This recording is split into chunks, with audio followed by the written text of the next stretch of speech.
Bonjour et bienvenue sur FM Télévision. Vous avez opté pour le meilleur choix, vous ne vous êtes pas trompé. FM TV est là à votre portée. FM Télévision, dès Tolobaki, et chaîne OEI pour nous sepeli sabino. Pour ça, la posa nabino, vous apprendre, vous conscientiser ensemble les nabino de Tolobaka FM TV. Ils allaient porte-parole et la population. Bienvenue dans la tranche nabsu à Tongo Alelo. Ils allaient FM chez vous, une tranche réservée chaque samedi pour nous. Ça, la éveil à conscience et à jeunesse. Et les lots il y a un échantillon, il y a un jeune homme et une jeune dame au Bakolobiso, apport et à jeunesse dans le développement des Tolobaki. La journée à samedi est réservée pour les jeunes. Les jeunes Oyo Vandi Nandaku, vraiment, faut avoir un temps mingi à Kolanda FM TV et qu'au fongola au mémoire pour que prise en charge nayo, et ça d'abord Yomoko, et puis prise en charge de la nation. Participation nayo est importante pour que Tobenga RDC République démocratique du Congo et aussi un développement on a essayé que tout le monde puisse mettre la main dans la pâte. Il y a déjà conscientiser les jeunes yo au vandi au monde que faut qu'il ne rebête la mabatu maboko to epso qui a une certaine classe P à les jeunes locaux là yo au monde que ba on peut faut battre les mains pour que batu ba bête la ba maboko batika ko senga grand prêtre pesangai salanga bouye mais aux gens maboko mi balé tu es censé travailler aux à la moi si to mobali en tout cas il faut bannir moi ba préjugés mouké tous dans la société mutu na mutu amiluke là il y a vraiment zali parmi ba objectifs il y a tranche na biso FM chez vous. Ndenge na FCA bino le loto yambi un échantillon ya ba jeune ezali bongo monsieur Acer Moiri. Bonjour monsieur Acer. Bonjour Pandissa. Bienvenue na plateau na biso ya FM TV. Merci. Toyambi lisusu Sarah Bakonga. Bonjour Sarah. Bonjour maman. Bienvenue na plateau FM Télévision. Merci beaucoup. Vraiment, nous allons parler de la jeunesse, de la participation en tant que jeune dans le développement et la République démocratique du Congo. Je sais que de partout à travers le monde, dans la République démocratique du Congo et ailleurs, jeune apprendre quelque chose à partir de l'expérience pour partager. Mais avant que tu aies vif il y a sujet, tu as vraiment proposer en régie, bâtir la momoko les arapé pour na éveil à conscience et artistes et musiciens innocents Balume to landamona innocent Balume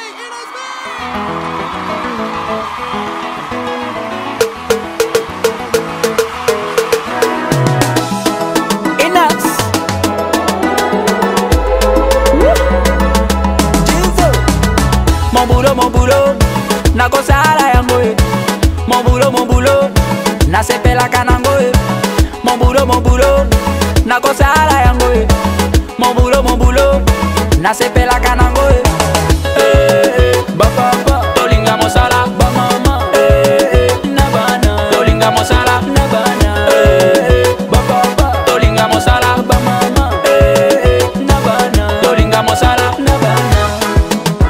OK mon boulot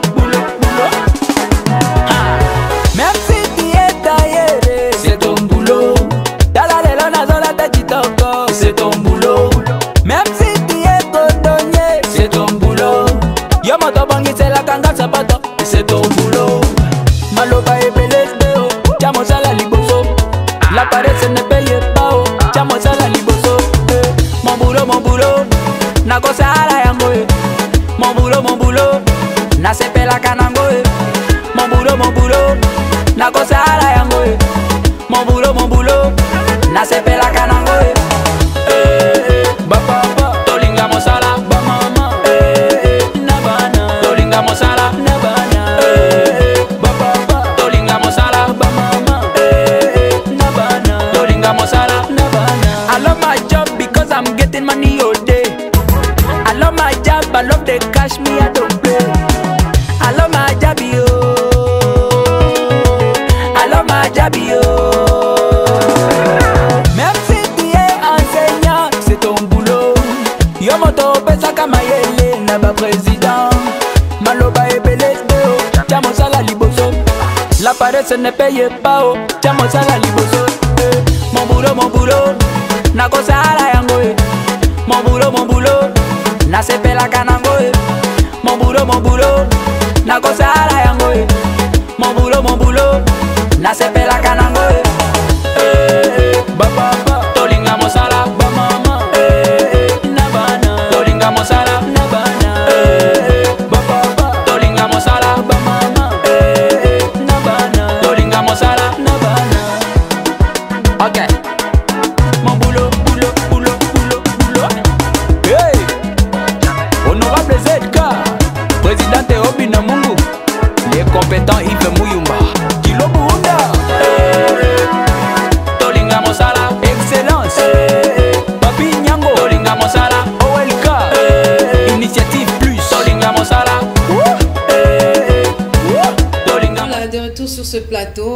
jeune FM chez vous et tali mingi bino même banapé ba parents et tali bino FM TV chez vous FM chez vous et yé pour nos website parents qui sengé non olamsa moi non o avandi o alobi que bon bah j'ai l'honneur na combien ou belé na kotsa ba benga na bangonga te na sanini akomanga à chaque pourquoi a bendi stema indenge ba kino ba lobaka swag abimi a kevanda moi place moko boya zongi c'est bien bon mais tempé ezoleka a joana les loza qui na 19 ans lobby au commande dans 20 ans à Jésus poussana lobby kuna pe ko 50 ans au bout du compte au comme ko regretter vie au kangi bandoki au comme goze la bonheur et affaire yo et kakate suka nango ndeka bakina baloba mitelenga no vraiment tolingi eloko wana fléau wana ekatana na République démocratique du Congo yango FM chez vous et yé na formule ya kolamusa ba parents d'abord pour que ba conscientiser bana na bango et bana pe bango moko bazwa conscience parce que le bonheur est ko kitate loko la manne sur un plateau d'or le bonheur yomoko o se suffire na o yozanango c'est ça le bonheur o e ba ko exploiter ba talent o ezakati na yo o rozelate o zela temps moko boye mutape ça ko prophétie moko boye c'est vrai to tie ba prophétie en cause te mais batu mingi ba komi ba paresseux avandi parce que bino nde na gêné bonon zela ka nzamba ko sa moment na nzambe sa pesa o maboko d'autres ko landana nzembo awa un jeune a aussi ko conscientiser ba ninga na à travers la chanson qu'il faut travailler travail na yo ko ke la monsonité sala yango parce que l'argent n'a ni odeur ni couleur mbongo oyo sali na musala na yo et comme ma couleur te que oyo mutasala ki yango azaki chargeur non et comme ma couleur te que o mbongo awewa et aka mbongo ko subvenir na ba besoin na yo yango vraiment to lingi to ye rappeler ba jeune lilo balanda FM so boze belé bo bengana to yambi Acer Moiri na zongelio Acer Moiri aux ali jeunes congolais aussi CP classe et là on y nous salera pour le moment.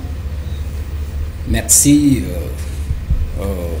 maman journaliste pour la question. Nazali jeune de Wolobi comme on a Acer Moiri mokambito fondateur ya lisanga AJC.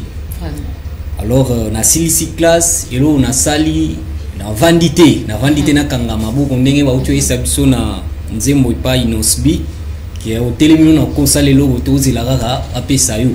Donc ngata on a silisi classe na bimisi ba talent to ba qualité na nga anje ya kolwa kotia ko sangisa la jeunesse en même temps on sala musala ya classe on na tanga mais en même temps tuluki ko sangisa ba jeune pour que tout ko défendre ba makambo to luka ko lobela a tant to kota na vif ya sujet.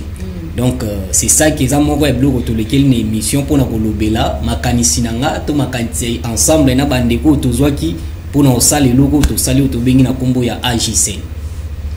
AJCN, Association des jeunes engagés pour la solidarité de la nation. Ils allient une association apolitique. Oui, AJCN est une association apolitique, c'est-à-dire tous les banda ya politique. C'est ça que tout le cas tant au banda kolobakola ça vrai combat na biso, peu vrai vision na biso tous nango pour la jeunesse ya mboka na biso même pour na ba jeune ya ba mboka libanda. Donc AJCN de Uchikolobeza, association de jeunes engagés pour la solidarité de la nation. C'est-à-dire ba jeune ya AJCN baluki ba s'engager pour la Itali nation. C'est-à-dire quand on parle d'une nation, nous voyons pas toujours la RDC. C'est-à-dire que tout le monde a payé Bamboka et Libanda. C'est ça qui a agi et s'engager plutôt, j'allais dire, poto luka kozala ini, poto luka kozala solide. C'est ça initiative propre ya ndeko Acer Moiri ou luka ki koya nango na niveau ya mboka pe ba jeune o baza ko soutenir makantina e pour luka encore ko kende liboso. Vraiment de quoi Acer Moiri yo boino grand prêtre vieux nanga pesangai olati kitoko vieux salaba petit na obi omilukela. Vraiment c'est une belle initiative au ba jeune bazolanda biso au bazo ko se plaindre qu'il y a pas de travail na RDC bakangi maboko mais yo au telemi pour que on réunir ba ninga na ba jeune dans quel objectif? Merci pour la question. Oui biso combat na biso ezate ko kozala derrière ba grand prêtre. Non, jamais. Moi aussi, j'ai besoin que l'homme peut pas bien un grand prêtre. Donc, ce qui a tout le temps, on a derrière grand prêtre, mais quel jour moi aussi les gens seront derrière moi. Et ça, ma question, il faut la jeunesse et mitouna. Soit tout le temps, on a derrière honorable X, ton président Y, quel jour ngape ba luka benganga président to ba benganga honorable. C'est ça que biso combat na biso AJCN to ligisu ozala derrière ba grand prêtre té. Pe to benga ba grand prêtre. Vous allez constater avec moi que maman ba grand prêtre on a biso tout benga c'est que biso mo on est ba jeune to sali ba comme ba grand prêtre. Alors yo jeune no sali à travers mayele na yo mais ya comme benga ma grand prêtre à travers ba capacité ba sacrifice oyo salaki. C'est ça que biso to luka vraiment kozala derrière ba grand prêtre mais vrai grand prêtre eza initiative eza na mutu ya mutu. C'est ça où est un vrai grand prêtre. C'est ça qui est biso to luka kotia ba initiative pe ba idée wana en jeu pour que lobby biso pe to benga ba grand prêtre mais par rapport à ba initiative. Grand prêtre ba yebaki na mbongo te ba yebaki na makanisi pi ba idée. Donc okoko za na mbongo ozo pesa facilement mais par rapport à ba idée oza no zéro. Mais quand tu as des idées ozo tiangwa en jeu, tu as encore plus que celui ozo pesa ni ba mbongo. C'est ça que biso to luki vraiment kozala derrière ba grand prêtre. C'est ça que mon objectif c'est ça ko bimisa ba jeune batika koza derrière bato mais basa derrière ba propre makanisi na bango. C'est-à-dire ba lukate hein politicien ya pêché $5 yo gera 2023 PC voir na opamba mais 5 ans de souffrance. Donc la conscience de la jeunesse doit travailler que na minute et c'est ko to luka ko se réveiller to luka ko za derrière ba idée na biso derrière sagesse et puis intelligence na biso pour ne pas to za toujours ba marche paix à ba politicien. Donc c'est ça vraiment notre objectif et puis vision nabiso envers la jeunesse. Vraiment toko poussa na to beta masolo na makasi. J'ai aussi une demoiselle, elle est étudiante, c'est Sarah Bakonga. Sarah Bakonga to landi nzembo ya Inasbi, alobi au télémino na conseiller loroté. Bon, et ça va mibalité hein, il y a aussi les jeunes filles à Kangi Maboko, ayebi peut-être que mes parents ba opesa e azana yaya mo na poto ozela mais yo to moni yo lati déjà écharpe ya association na bino au télémi aux amona moi si initiative utaki wa. Bon, merci maman Rite pour la parole. Initiative voilà ya quoi intégrer assez jeunes. Et la kinga parce que na assez jeunes et défendra mingi ba valeur. Yango wana vraiment et puis ça kinga makasi pe courage.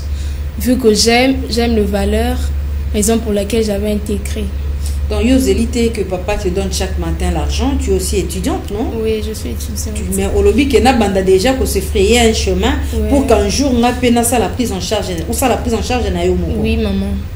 Parce que je suis une fille. Oui. À l'avenir je serai une femme. Oui. Alors je n'aimerais pas un jour on appelle la telingana libanda ne ba jeune fille mususu ba telingana. Je n'aimerais pas un jour être mendiante.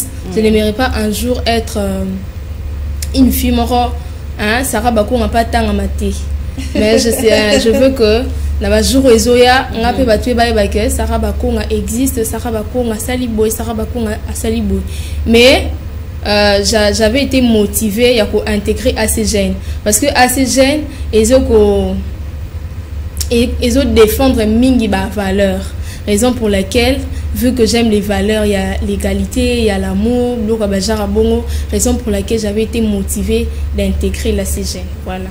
Mais il y a aussi certaines jeunes filles batel babi et bamindondo na ba futa na bangonga te na ke na ngo nyoko la ka nzoto ba jeune fille mingi disons il y a eza na ba o pe bazo téléma mais il y a de celles-là au balni légèreté par exemple na classe au passer 42 mois na ebi na lui à stage à quoi afficher comportement moko pour que mutu moko wa à la derrière elle pour qu'elle soit payée moi poste moko en entreprise mais yo déjà au bandi idée ba jeune fille au bazan la catégorie wana ilo ni no ça va.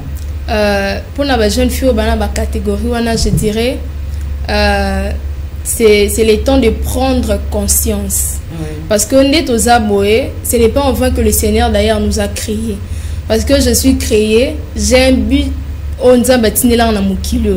vu que j'ai un but propre à moi-même, j'ai une mission sur la terre. Mission n'est qu'au voilà. Jeune fille, maman, faut prendre conscience, connaître sa valeur. Une personne qui déjà connaît sa valeur ne peut pas légèreté une jeune fille, une fille qui connaît sa valeur, une femme qui connaît très bien sa valeur, futilité à $500, ce n'est rien. tu peux étudier. Moi, iPhone. Vraiment. On a université. Lorsque tu étudies déjà, tu connais ta valeur, $500 et l'autre côté. Parce que dès que tu travailles dire pour ta vie, $500 à l'avenir et l'autre côté. Parce que plusieurs, il y a aussi des milliardaires femmes, il y a des femmes milliardaires, il y a des femmes qui sont millionnaires. Et ces jeunes femmes, ils ont, avant comme milliardaire, babandaka nanu na ba zéro, babandaka nanu ko sala ba un pas, babandaka nanu na ba souffrance, bazora bakuma mama milliardaire te. Yangwana jeune fille, maman Ozolanda biso, c'est le temps de prendre conscience, c'est le temps de connaître ses valeurs. Non, j'ai de la valeur aux yeux du monde, j'ai de la valeur. Nabisika nazali, j'ai de la valeur dans ma classe tanga et je dois me valoriser, c'est un peu ça. Vraiment, c'est bien Sarah Bakonga, na bombi opeso sur un plateau oyo Acer Moiri, président fondateur, il y a AJSEN, association des jeunes engagés pour la solidarité de la nation.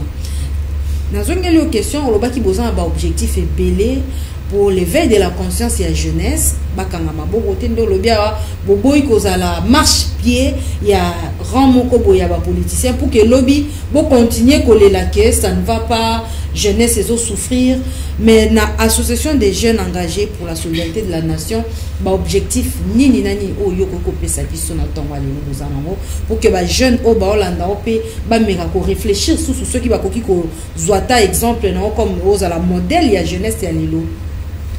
Merci Maman Ritz pour la motuna lisusu.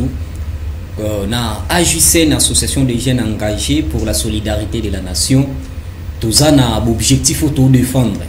Tous défendre tous na 6 objectifs au AJSEN les anango. Objectif na biso liboso eza christocentricité, c'est-à-dire Dieu au centre de tout. D'abord AJSEN pense que na makamnango tout ezo sala, to lito tia individu mo boita sala au centre. De dire que c'est le fondateur Acer Moiri qui est au centre de notre objectif. Non, non. AJSEN pense que c'est Dieu qui doit être au centre et à Marambutu Bisoto Osala. Pourquoi AJSEN a préféré coacher Dieu? Parce que pour comprendre, que vous allez comprendre ça ensemble avec moi, Maman Ritz, pour comprendre dans le domaine à vie, au monde même Bisoto na plateau, la majorité pense que c'est que magicien pour aller qui sabango kuna. Donc les gens ne comptent plus pas du tout beaucoup. Na rosala vraiment nzambe les gens bakoma pona ko mesika wana il faut na yokota bisika morobui. Alors AJSEN et lungasko ko renaître na batuke réellement soza vraiment na nzambe, tu peux aussi réussir. Donc d'abord secret à réussite s'appelle simplement Jésus-Christ. C'est ça que nous avons aussi une mission. Donc AJSEN fait sa mission ensemble avec Jésus-Christ. C'est ça qu'il est notre première objectif et puis il restera notre premier objectif. Donc même tous 8000 partenaires à imposer, ça sera un peu compliqué parce que nous avons déjà un partenaire qui est spécial, qui est Jésus-Christ. Alors notre deuxième objectif est ça, combattre l'anti-valeur. Alors AJSEN, vu que Dieu est notre premier objectif, deuxième objectif, notre photo qui doit aussi honorer cette place dédiée. C'est ça que tu combattre l'anti-valeur. Tu comprends que tant que Jésus qui peut combattre l'anti-valeur qui était le péché. Donc le péché est l'une des anti-valeurs que Jésus a combattre en haut. C'est ça que Bishop est aussi molongo to za nanzila on a combattre l'anti-valeur. Alors anti-valeur est l'union sur société pétissi. Hein, jaka ba maman ba finga bana wandoki, c'est ça ba anti-valeur parce que ce moment là au fond le parent sera arrêté. Alors troisième objectif c'est un changement de mentalité. Tout le jeunesse, la jeunesse plutôt est changer mentalité nango. Ba jeune ba changer le lenge au monde la magam. Surtout vu que to gendera na période ya élection, raison pour laquelle na luka ko kangama trop na mambwana. To le monde attend to mega ki osala ba vote, bande wana tu ba kima yibiso ba kindaki kindaki. Mais on verra d'ici là to ko mabenga ba grand prêtre tel que vous venez de le dire. Tando benga bango banani parce qu'il m'a donné $5, parce qu'il m'a donné $10. Je serai là derrière pour n'appeler sa voix. N'a voix n'a mort on appelle ses souffrances il y a 5 ans. C'est ça que jeune il faut changer ce mentalité naïe. Aïeba nani réellement dans porter choix. Qu'est-ce que je peux faire ou qu'est-ce que je ne peux pas faire? Hein? Comme la Bible dit, tout est permis, mais tout n'est pas utile. c'est-à-dire que l'on se peut se mettre non mais non c'est utilité à ça est-ce que mon tel a utile avec ma vendo honorable si a utilité faut les rejeter c'est pas parce qu'à noko ya fondateur accès moi bien fondateur na bi ozana association mais faut na kangamara na yo pour voter là c'est ils anti valeur au biso to luka ko telemela et puis quatrième objectif c'est ça faire la promotion de la jeunesse donc AJCN pense ya ko ça là-bas pour ça la promotion et ba jeune. Comment nous allons faire la promotion de la jeunesse en même temps que ça le système de la créativité. AJCN veut que la jeunesse elle a toujours mis ça là bureau. Au lieu la jeunesse elle a rêvé comment on va développer les États-Unis. Jeune il faut mi kotsana esprit à créativité, l'esprit à créer pour que y ait comme boss lobby. Ce qui jeunesse peut comme un esprit il faut na fungola moi les gablo nanga. Il faut na fungola moi boutique. Il faut na zana moi 5000 na ko mozwa mapa na suka sanza ba ofutanga ba jeune ba ozaisu ba goigoiti jeune abi il faut na ko moteka na makasu donc tous un esprit à créativité au sein de notre association à part esprit à créativité to luka ke ba to faire appel à ba partenaires au boyo soutenir biso différence c'est entre biso et d'autres associations ba association sous tant ba partenaire ba yo soutenir ba partenaire ba soutenir ba action na bango mais chez nous tant que partenaire à soutenir l'action, soutenir l'association et les jeunes qui sont là. C'est-à-dire ce sont les jeunes parce que même tant que partenaire à quitté, tu vas toujours comme ça l'action. Mais tant qu'il y a, il soutient les jeunes au sein de l'association. C'est-à-dire en même temps, ce partenaire on attend au total lycée, et en même temps c'est ça qu'on doit profiter à ça la promotion à la jeunesse parce que tu dis politique et l'obéli en autre mais ça la promotion en ati la majorité des statuts à parti politique tout temps en tellement trop et le la promotion à jeunesse mais so ba komi ba place ba koma wana jeunesse ils a tellement na chaos debout c'est ça que au sein de notre association tu penser que ça la promotion à la jeunesse na créativité et puis na ensemble na ba partenaire et puis cinquième ils a entraide AJCN pense il y a aussi la action humanitaire. Donc il y a eu des orphelins, quand même on a déjà réalisé plus de 3 actions. Il y a eu ça l'action orphelin, il y a eu des églises, il y a eu qui n'a pas fait, ils sont en train de se réunir à orphelin parce que bah tout le monde quand maga orphelin, bah veuve malade, ils sont dans stade tout, nous tout ça na posa na biso to luka ko kende ko tala parce que quand orphelin mutazaka na posa ya édité. Nous tout ko kia sana pena ba parents mais ils souffrent plus que les orphelins. C'est ça que to kenda déjà autant ko tala orphelin le 30 juin. Toluka kosala ba respect à environnement ba salongo total tokenda kosala ba visite na ba église ba visite même na ba deuil même au bengi biso na bemono te biso to roya et c'est le comment ils a difficile na mboko na biso mais biso to luka koya pour participer kolela na yo c'est ça et puis sixième objectif il y a ce qu'ils a formation de la jeunesse toliki ke ba jeune bas à la former et puis formation na biso na toza limité te na catégorie moko biso formation na biso zozwa ba domaine tout. Oh peut-être ma mari t'a proposé biso naza modéliste na oningana ya ba garçon na ba fille na ba mama kambonga na ebito ozala la bienvenue plutôt pas na biso formation informatique couper couture langue alphabétisation menuiserie et pas biso agriculture donc et pas biso ba bloc on a tout ils ont vraiment le bienvenu pour que ba jeune base à la former pourquoi to poni domaine moko de formation parce qu'on a compris que la jeunesse to biso batu to e ba vraiment te domaine ni auto bongela au monde on a aucun sali gaz et pétrole à l'université mais tant on a bimi boé na bimi na kena zuga formation journalisme normalement na zuvi na ngana nzela journalisme donc parce que pourquoi la tangela na gaz et pétrole mais réellement je ne savais pas réellement na robongela orientation na ngezanini mais vu que c'est Dieu celle qui connaît yango biso to luki ko sa brancher na ba branche ya ba formation na tout pour que la jeunesse et à la former c'est tout le domaine parce que sommes telinga sur droit de l'homme na défendre ba droit nanga sommes telinga sur boya moi AJCN ba jeune balenda partout raison pour laquelle tozo waniza le 6 objectifs na biso ya association AJCN ba objectif est belé boye président Acer Moari na zozongela on a ba objectif en otangi olobi bosa la formation bosa la encadrement un changement de mentalité mais tout ça pour qu'on réussir il faut des moyens financement aux merci Mamarit. D'abord toloba na loba au début que tant tolobi na changement de mentalité au monde que biso moko d'abord ba membre ya AJCN photos à la modèle c'est-à-dire tant toloba changement de mentalité on a donc il faut biso moko to changer nos mentalité c'est ça donc avant nazo financement quelque part ngamoko ne naza financement donc ngai ndeko bakonga bandeko ba membre AJCN so biso moko ne toza ba financement ya AJCN. Donc pour le moment, tous en a place de rôle batté que ndeko intel mutapu ya non. D'abord, ils a bisomoko nde to sala makasi ya osala agisen nde to sala makasi ya ko réussir pe ba activité to sala. Donc na 500 francs nanga 500 francs ndeko saka bakonga ya ndeko intel ya ndeko x et sala ke to sangsa bambongo wana nde to genda otala ba orphelin nde to genda otala ba veuve nde to genda otala ba malade nde to genda otala ba église nde to genda na ba matanga. Donc ils a juste financement na biso moko avant muto il faut mutata la obino déjà bo sala so bino bo sala longo bo zela to c'est la mutango ya non ils ont un peu tard. Donc biso moko to sala rondima peut déterminer à ko réussir d'abord ces objectifs wana avant appuiement boye et ou ta quelque part. On a gagné tout, on a avoir 6 objectifs nabino, où tu relater à moi. Mais est-ce qu'il y a une vision derrière tout ça? Vous avez une vision, peut vous planifier déjà? Oui, AJCN a une vision. Laquelle? AJCN a deux visions. AJCN a des visions. Notre première vision est basée sur élargissement et association. Donc AJCN pense que l'association Nabiso, tous pensez que ezala ni communal ni national, mais tous pensez que ezala international. Donc tous pensez que kokota partout. Ezana Brazza, on a Amérique, on a plutôt na France, donc partout on a AJCN pense. Il y a un combo et association pour la solidarité de la nation. Tu préciser que la nation congolaise, la nation américaine, non, on a dit simplement pour la solidarité de la nation. Donc on a pour ça d'abord, il y a qu'on réussit toutes les provinces yakin.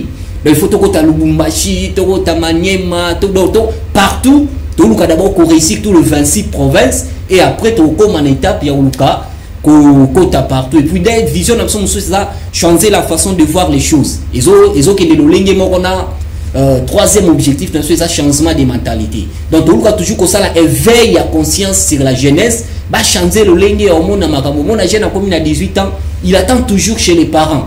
Tout le but est la faute à la jeunesse au monde pourquoi pour jeune ça qui toujours marche pas à politicien. Jeune abandai toujours causer la bobenga ba grand prêtre. Mais oui, normalement oui. Parce que soit aligné toujours on a bien grand prêtre. Quel jour on a pu bobenga un grand prêtre. Donc et ça vous allez vraiment noter mais nous sommes contre ces systèmes. Hein? Tout ça contre ces systèmes qui a tout le temps yo lingi ba to ba grand prêtre ba penser ba souler non. Sungan ne wana pas penser souler pas comme un grand prêtre le roi yo. Et ça il est important parce que tant yo continuer ça peut mo ba anti valeur. O sunga muninga ta. Donc c'est ça un peu maman Rit. Na poser question mususu au tangi ya ba objectif ana mutazo landa biso peut-être ko mituna jeune en wazolo ba makambo ebele boye AGCN en wiza wapi siège social ya AGCN ezawa. Merci. Siège nabiso tous à niveau ya commune Ntélé district à Tchangu. Donc tous à niveau commune Ntélé pour na ba bola na biso bana ça que tous à na capitale plus précisément na RDC. Donc tous en capitale pour précisément la RDC na district à Tchangu commune Ntélé na quartier passe à 1 na arrêt 3 payotes. Donc ceux qui dans arrêt 3 payotes on a siège provisoire na biso tous en école moro la Sapiès.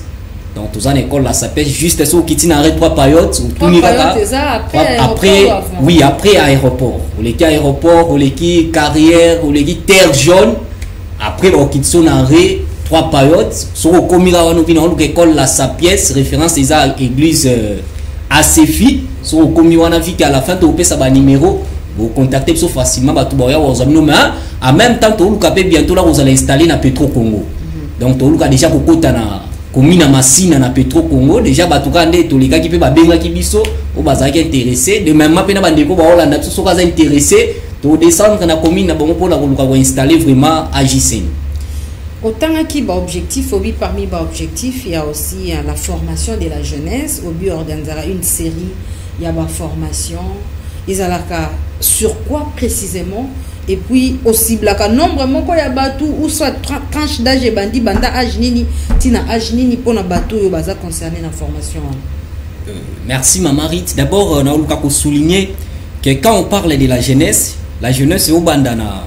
Tous une na biso de tolo baka âge majeur ou bien adulte de 18 ans plus précisément à 65 ans. Mais on voit quand même papa 60 ans pour ça la bon, formation. Papa sera changer la mentalité à comprendre qu'il est aussi intéressé. C'est juste une façon de comprendre que biso tolo ka bato ba lembi politique. Hein bato ba lembi politique ba ko rejoindre biso na ba association na ba asbel pourquoi parce que la politique nous a décis. Alors Ndetobi Kobanda na 18 ans, 65 ans, ba formation na pesa makana ba membre à groupe T ba moment ya ba formation tout ça la campagne sensibilisation na ba venir to bambaka ba tract jeune union soit intéressé ataza membre ya AG5 oui ataza membre AG5 akoki koya aya kozwa formation parce que formation so concerné ka ba membre AG5 tozo par exemple tant ba opesa formation droit de l'homme droit de l'homme on est concerné mutu to ay ba droit les anines ay ba vraiment droit nangeza la ranini a comprendre tant ba opesa formation couper couture il faut ya ndekwana peut-être okobonga pe na domaine à couper couture wana mais soto bito to kanyango ezaka pona ba membre AG5 wana bo comprendre que biso pe to wana posa ba benga biso ba grand prêtre donc to sali la même biloko to so boya biso mo pe to sali la mo raison pour laquelle ba formation na biso la porte ezala ouvert to tambola ka biso moko ko sala sensibilisation ko benga ba jeune ba ko so ba formation pour que to la vraiment ba vrai cadre ya lobby. Aussi vous savez ici combien de séries à la formation par exemple année Oyo et ça lit déjà combien de séries à la formation formation tout ça déjà formation sur activiste des droits de l'homme parce que tu comprenais que pour muta comme à mesure à combattre anti valeur et ça muta comprendre d'abord ba droit naï tant muta comprendre ba droit c'est difficile amico tu en terrain à combattre anti valeur. Raison pour laquelle tous qui la formation à droit de l'homme, je crois d'ici là, ils ont même la remise à ma brevet et puis ma carte. Donc tous déjà formation, on a continuer toujours. D'abord c'est les seules formations que tous c'est ça qu'à un moment la formation tu bengi ça va tout. Ou à la connaissance, ça veut dire pour ça, je peux aider l'association à formation à couper couture, on peut aider l'association à formation informatique, on peut aider l'association à formation menuiserie, formation entrepreneuriat, agriculture. On a tellement les bienvenus, mais d'abord on a pas force, on a besoin de déjà qu'on formation et à droit de l'homme et puis toujours qu'on a déjà préparé formation à langue anglais alphabétisation et puis français tout ça déjà qu'on prépare on est déjà en cours d'ici là et nous avons des appels gratuits pour nous tout ou aligner koya pour soit formation AG5 nous créons depuis quand parce que nous avons une initiative aux gens ont belé au créer on ça combien d'années d'existence AG5 ça déjà une année donc le 26 mars 2023 nous ça 2 ans d'existence. Donc le 26 mars 2023, ça a 2 ans, tu as créé un Obanda 2020, le 26 mars 2020, des AG5 et Banda qui ont fonctionné, Bandi première réunion dans l'école où on a tout la sa pièce. Donc 2023, le 26 mars, ça 2 ans d'existence, il y a association Nabiso, na ensemble na ba membre tous autant bona ba. Boza combien boza ebelé na quatre association mais oui tous ebelé surtout bina petro Congo déjà fait tous qui ne sait que comme biso souci na ça ko bote la ba politicien batou donc ba toi ça sont ba parti politique c'est ça c'est tout notre combat donc ba jeune bazonga na bango na ba association pour bien aider nos frères nos sœurs et ça très important mais tant oza na politique au monde ya ko bomana na ko bomana alors ça ne sert à rien où est l'amour du prochain que Dieu nous a recommandé donc existera te kuna mais na ba asbel les a tellement important peut exercer mission on nzamba pesi biso na ndenge mo boya kimena ndenge obangana te na ba ndenge ya ba confiance ezalate ezala important alors tout ça déjà bientôt là je ne crois pas que 2023 to kota to ki déjà pour installer Petro Congo mais na niveau pas ça tout ça tellement ébélé peut-être déjà ba jeune nyoso nsele kuna mais oui to luka surtout ko kanga ngode makas pona téléphone to fongola ta 5 cellules sous ya AG5 donc to luka ko fongola ngeza pinda ta 5 pour tant ba député ba ya bazwa esu esigati ba mona ba jeune ba changer de mentalité na bango donc combat na ça ya ko kanga penda mpasa mobimba na AG5 donc c'est ça Sarah Bakonga na zongeliwa président utikoloba ba objectif na ye alobi que bato ba lembi politique nde bazo ko intégrer yo zanono na début ya carrière na yo au continent Icebel est-ce que vous avez un objectif personnel en tant que moi si ndengozo ko évoluer na kati association bon. Ouais. Par exemple, vous avez une vision, un jour, na comme aboye, na bandi na association, maleme, ou bien au Suiga na association, kuna ya boy ba grand prêtre, mais yo eka, biso ba bas, tu as un soir bête à ma boue. Ok, de la paix, bongo? Non, maman. Avec de la bonne thé. Tant on a opé ça ma parole pour la première fois, la loba qui que un jour, je souhaite. Batwe batanga combat Sarah Bakonga pe aeba na Sarah Bakonga pe asala kombo oui bien sûr c'est C'était quoi la question? Ça combo kaka ovandi okangi maboko. La vie n'est pas facile, hein. Il faut yo moko po ya kana mo bani na yo. Je sais que nakati ya AGSN, aux alliés conseillère privée, il y a comité, il y a bureau, il y a bureau, il y a AGSN. On apporte à kamo ba conseil, ba jeune peu bazolanda o lobi koza na ba vision na yo, o bandi na ASBL président autre ba ki aboyi bato ba ya kana ba jalego, terme o ba ki no ba utiliser. Ah, on l'a dit kitoko, on l'a dit pour tout payer, ne va akabeli au moins 1000 francs. Yo au lobby non oye pour que osangisa makanisi. Yo on a zone yo. Makanisa ngo oye kaka ko sangisa na baninga to yo moko pe. Posana ba objectif na yo na kati au lobby que non, nga pe na ko participer, ko conscientiser baninga basi baya parce que talinga amibalité. Et là on isko yo sala na cadre là. Parmi les objectifs fondés à Otikotanga, il y a la formation formation pour la jeunesse. Alors ma participation serait parce que ezaka na ba formation mon côté. Il y aura la formation, il y a beaucoup de couture, il y aura la formation, il y a entrepreneuriat, il y aura beaucoup de formations. Alors ma participation serait, vu que moi j'étudie déjà, je suis étudiante, mais il y a beaucoup de jeunes filles, il y a beaucoup de mamans, il y a beaucoup de tantines, hein, il manque quoi faire, peut-être la possibilité autant exaté, raison pour laquelle d'abord l'association est Sungabango, et ma participation serait de leur encourager de ne pas baisser les bras malgré les difficultés, malgré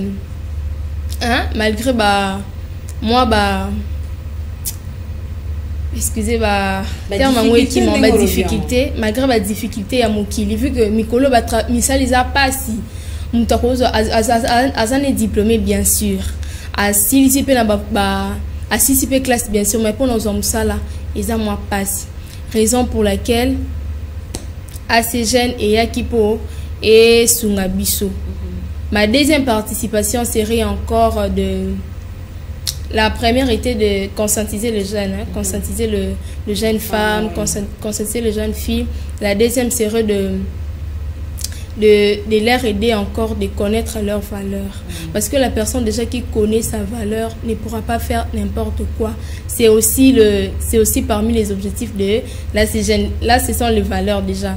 Lorsque la personne connaît déjà sa valeur, ok, qui m'a la politicien, parce que j'ai déjà vu, hein, car on a limité, il y avait beaucoup de jeunes filles, moi j'ai parti à l'institut, à cause de 3000 francs. Bazola na kaka ba politicien, parce que ça bango 3000 francs. Ba lundi bango et en fin de compte, des ordres et bimi kuna tango et bimi, allez, n'ambon à transport, après ça va payer si bango te. Bazongi ka bongo. Raison pour laquelle on a bien un jeune fille est-ce que toi tu manques à faire à la maison? Oui maman, on est dans un boy. Je manque à faire la classe natanga qui va possibilité vraiment et zo ma quitter. Il y a un mutu oyo ayaki, je peux pas citer le nom, mutu oyo ayaki ko proposer telle personne, tant à proposer ayebisi biso na yebite so apesa ki mbongo ebele, mais biso va proposer ki biso kaka 3000 francs. Na place na ke ko sala kindumba na place bando tangina makambo ya ngwana na souhaita ki nanga na ya ba makambo na yebe boy ba pesinga mbongo te. D'ailleurs elle manquait l'argent pour le transport. Moi je lui ai dit, tu es une femme, tu dois aussi tu dois créer. Ma deuxième participation, je dirais, parce que moi je fais la gestion des entreprises. À l'association, il y aura de formations genre des entrepreneuriats, comment entreprendre, il y aura ces genres de formations. Raison pour laquelle tu dois inciter les jeunes filles comme moi, parce que pour tu dois inciter à travailler pour être utile à eux-mêmes et utile à la société. Voilà. À Serre-Moirie, au lobby que vous savez rappeler moi activité sur l'environnement. Pour ça, l'entretien, il y a avenue, il y a quartier aussi pour ça. Oui, merci. Tout ça déjà, parce que respect d'environnement, ça parmi les valeurs que nous défendre. Donc parmi les valeurs que nous défendre, il y a respect d'environnement. Donc tout le monde a déjà l'image, tout l'environnement est à la propre. donc tout d'abord akata nzete bikate laté donc monika nzete bo bandi ko kata biteke nzete wana moi pio wana ezo contribuer na climat, c'est-à-dire et en même temps que luka ko bongisa ba venir na biso poto bongisa venir d'abord c'est ça qui est tout le changement mentalité poto bongisa venir est-ce que tozaka na posa ba faire biso appel sikini bopeto jeune a changer mentalité na ana posa imokonda ko makini bopeto donc biki mamonde naza bona rola mukana tongo na kombo liboso porte nanga na kombo liboso venir etikali propre c'est que naza na posa ka sensibilisation ekini bopeto te naza na posa ka gouverneur a été biso bo tia venir comme propre non mais naza na posa ngamoko naza na d'abord modèle ya esika na vandi c'est ça que biso vu que toza na commune Ntsele to sala déjà na direction Indondo la direction Indondo place siège ezali to sala déjà salon wa makasi même ba chef du quartier ba kitaka je crois ba image na ça même na ba bureau du quartier wana pe donc to sala déjà salon na avenue wana ezate ke monto ayika pesa biso ni 10 francs ba biloko tout ba matériel ba biloko tout to sala ya biso moko donc ya biso moko to sala salon to bongisa avenir comment propre donc c'est le premier élément déjà tout ça là sur environnement puis à tout le temps tout les gars na sensibilisation na ba venir oui ça ba boti ba mama ko bois ka fulu bi bois kelate mais ko luka ko kangisa yango ko ba nini ya ko sala na fulu wana donc tout luka ko sala sensibilisation na presque et avec le temps tout luka toujours ko lancer opération ko za toujours salongo assainissement na ba direction mususu parce que tozaka na passa te to kangani ga kuna te vike tozo déjà Petro Congo d'ici là to kota lemba to kota limité donc to luka ko organiser ba genre ya ba activité on a partout pour to luka ke to luka vraiment ko bongisa ba venir ko kata banzete bikate la te et ozala tellement important donc voilà auto contribuer déjà na wetali pour na respect ya environnement na kati ya mboka na biso.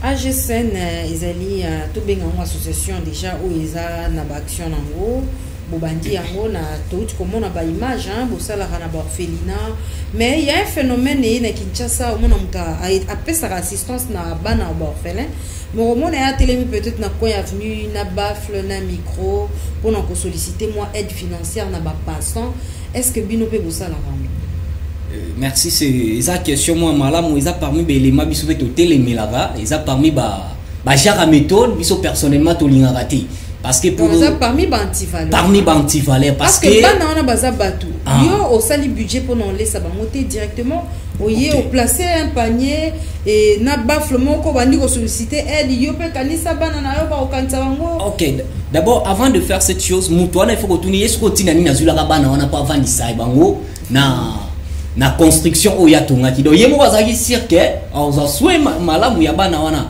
donc AGSN ne pas genre abatu wana ki noté mana panier d'abord AGSN tobi biso moko au mona genre action de bazo lexa wana to sali ya ba fele wana biso moto sombi biloko to ke kotala na centre autoponi donc to kiti sur le champ biso moko d'abord avant to kita to kendaka no ba renseignement to se rassurer réellement que c'est une centre des orphelins to moni d'abord bana to solo lina bango to moni ba place balalaga et après to zui note et ça d'abord so que si il faut au mona na ba écrire ça là pour confirmer donc to confirmera sur ba procédure tout to moni que ça vraiment une centre organisé nde to kendaka to sombi ba biloko to ke kotala bana na mais jamais to ki to moni ka ba to débattre mana kona to zui biloko to pesi bango ni les rassurer plutôt biso que ce sont réellement des orphelins biso c'est ça na ba bus au mona bana ba photo ya bana. C'est un phénomène alors c'est un phénomène qu'il faut qu'on télémela yango ko lukate continuer parce que qu'est-ce qui prouve réellement que ma photo les est orphelin parce que na kinto za na bato lolenge nyonso mutumso abia vika na boulot na créer commerce na ngaka si orphelin parce que vika kota orphelin mututu mute misala ki pasi na créer alors biso tozande to kiti sur les champs tozande opération sous orphelin biso moko to sungi to yate na ndako mama pesa so secret to ke sunga orphelin non biso moko to s'organiser na lolenge ya association to zui to keti esika bana na bazali to lekina bango journée pe action na to sala bango to benga bango visite ya espoir pourquoi biso to na posati en même temps to kuta soto ke ga visite to kuta ba même bilongi na orphelin non biso to na posa bana wana pe bakoma ba cadre yango tant to kenda en même temps to pesa ki bango biloko en même temps to memela ki bango message ya espoir donc otalisa bango gende na mona na chaîne na bino bokomi gani na le droit d'être RSC donc o pesa bango espoir wana dia fondation toza ba orphelinat na est na Congo central na Kasai biso toza na prise en charge réelle ya ba orphelin on a président maître Malou Abili Cléophas a mis pesa vraiment na organisation on a nyonso na fondation Maloua à sala à ordonnant tout là tout est en ordre. Ah na limite que maître qui na temi na coin pour la bateau. Ah c'est ça. Donc au moins il a vraiment ordonné na niveau l'état ba bien na est ba image pesa. C'est ça. Au moins mutuna mutu fazala organisé tant on a vu chaque jimoroboui. C'est que na il faut na subir ba conséquences na motu.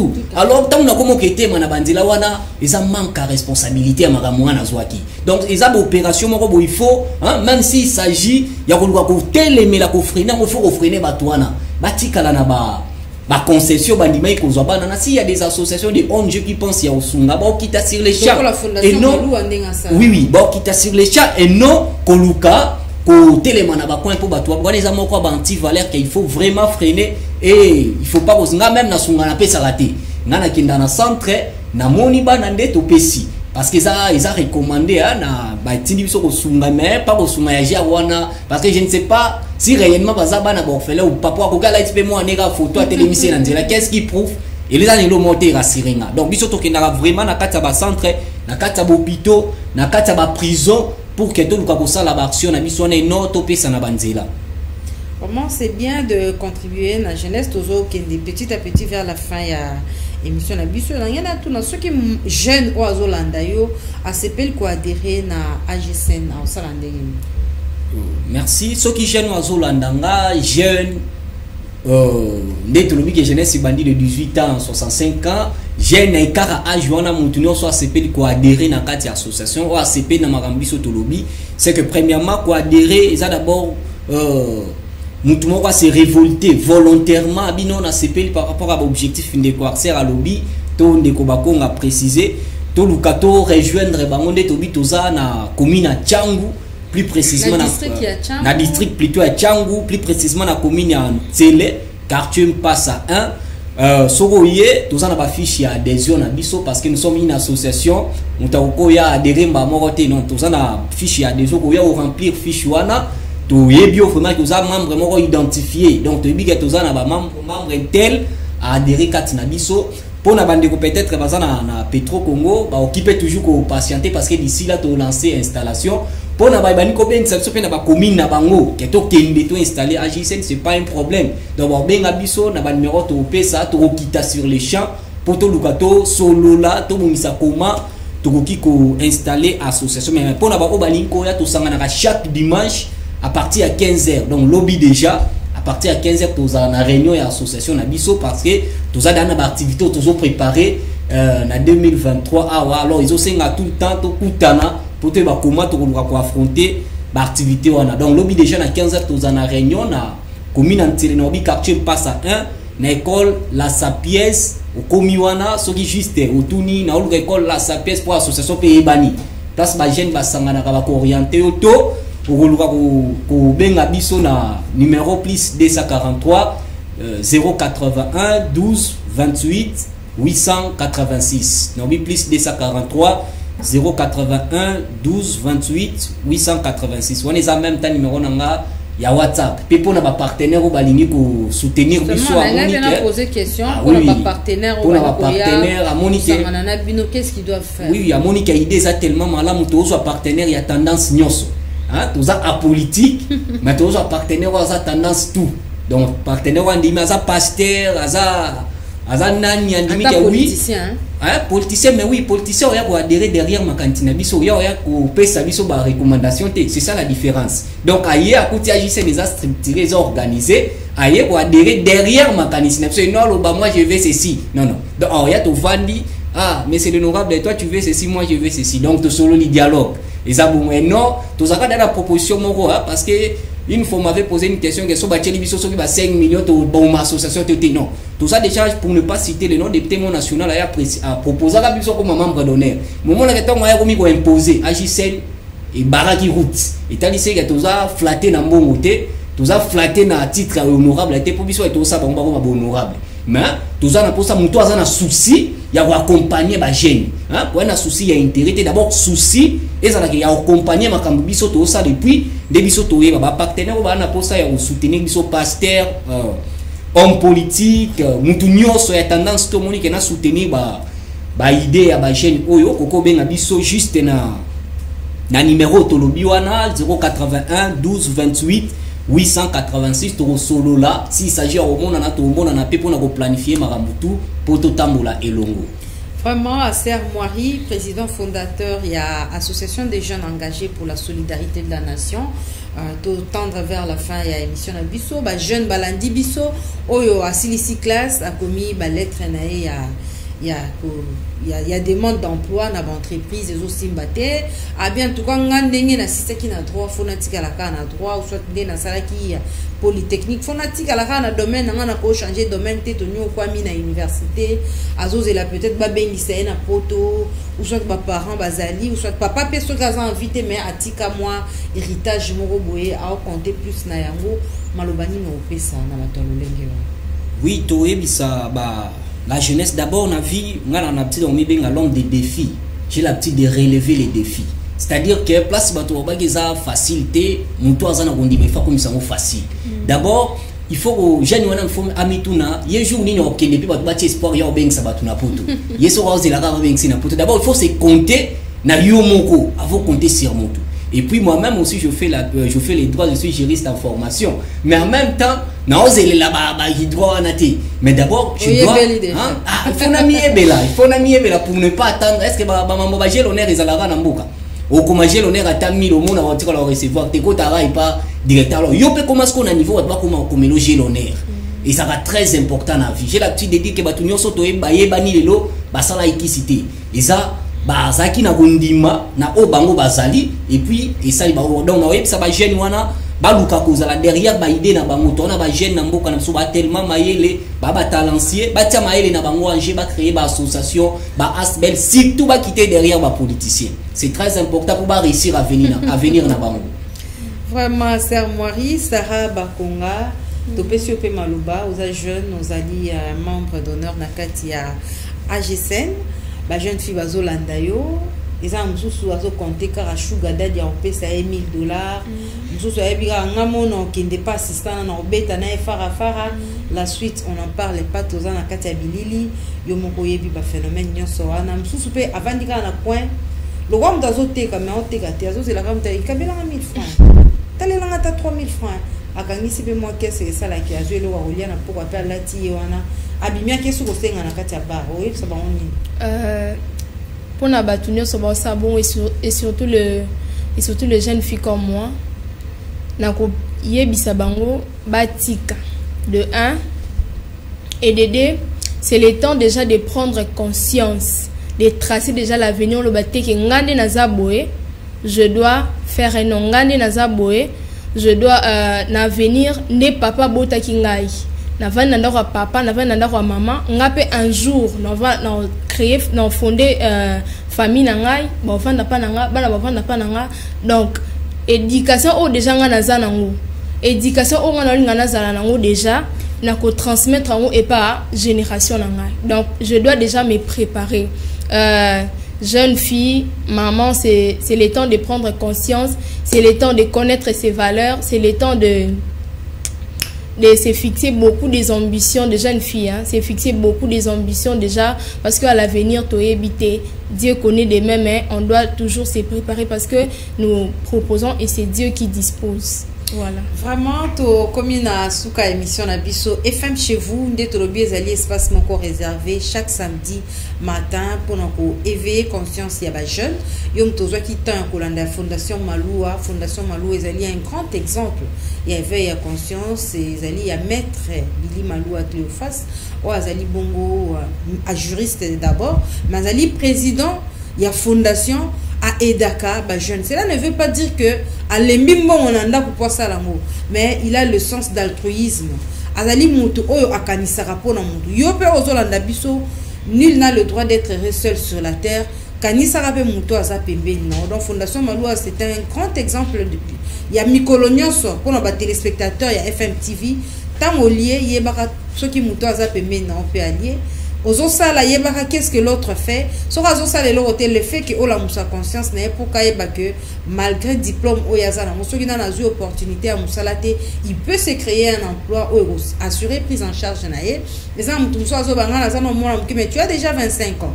À 25 ans, to mona ki balumumba ba telemaki déjà pour la cause noble de la nation. Par exemple, les a belé depuis même l'époque coloniale, ba politiciens on a bazaki très jeunes et même na ba association les lot tout monde ba ONG belé, ba activité lucrative au peut ça pour que lobby yo peut télément se prendre en charge. Attention, il a besoin de se résister mais au moins ba besoin fondamentaux au assurer en yomoko. En tout cas, c'était un plaisir de partager avec vous ce plateau dans lobby tozaki na Aser Moiri Azali, président fondateur et association des jeunes engagés pour la solidarité de la nation, également Sarah Bakonga, Azali conseillère privée et association, Bazali ba jeune lokola bino, lokola biso, Bazali étudiante, oh mususu ça c'est azapé étudiant en droit, mais à lobby la vie, l'avenir se prépare déjà dès maintenant. Yom dozo zela après lobby obika ka ba pro Bazali, obika mon père na ça sala na OCC a otianga kuna mais la vie a beaucoup de surprises. Jeune Téléma Place aux Ali, c'est ça le rôle, il y a émission à Bisso. Téléma Place aux Ali, prends ta vie en charge pour que lobby ou les laté. La politique, c'est vrai, Babi, si tu ne t'occupes pas de la politique s'occupera de toi. Mais si tu penses que c'est la politique qui peut changer ton avenir, en tout cas, détrompe-toi, prends toutes tes responsabilités pour que au Téléma, FM chez vous et Kolembate, Bino be vous avez une association na Bino, ba ONG, ba jeune nyon sotobengi Bino. Vous avez une ONG, na yo, vous avez une association, Yakamba ou FM chez vous, portez ça grandement ouverte. J'espère que ba numéro na biso est affiché na ba télévision na Bino na bandaku, bozolanda boya et belé bo participer, to lancer appel na bana basi, ba femme o ba télémi pour le développement ya RDC, ba jeune to bengi Bino boya to solo pour qu'ensemble to tenir to conscientiser pe ba o ba kangi maboko ba qui doit faire quelque chose. En tout cas, c'est un plaisir d'être avec vous dans le cadre de cette tranche. Merci de nous avoir suivis. Le prochain numéro est pris pour le rendez-vous de samedi prochain.